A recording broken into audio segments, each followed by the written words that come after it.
মির্জা মাঠবাড়িবাসী রসুল শেখ 1000 টাকা। মারহাবা।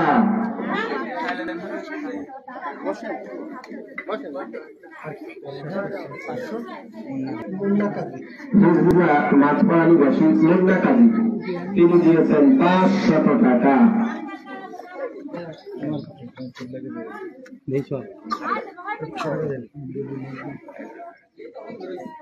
মির্জা মাঠবাড়িবাসী আরিফ শেখ, তিনি দিয়েছেন 1000 টাকা।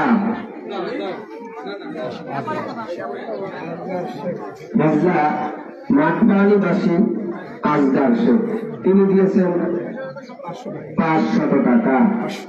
তো আপনারা আর দেরি করবেন না, অতি দ্রুত বড়ের বাড়িতে হাজির হবেন। মির্জা মাঠবাড়িবাসী ইসরাফিল মল্লিক, তিনি দিয়েছেন 500 টাকা। হ্যাঁ, পান আছে, পান রাখা আছে, বড় বড় পান আপনারা